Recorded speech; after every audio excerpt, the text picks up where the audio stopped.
Magdalena at sa gabi-gabi kang wala sa selda, nahanap buhay mo ngayon.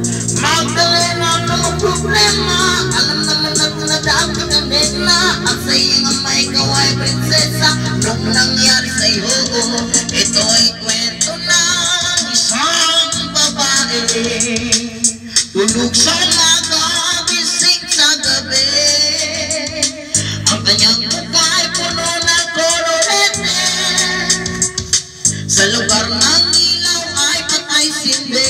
Simulan na natin ang istorya. Ako'y kanyang matalik na kaibigan. Ernesto ang aking pangalan. Kwentong dapat yung malaman. Bakit magulag-ulagan? Bakit ang nais natin ay alam mo na ang tao na iba? Pagbibigyan kita.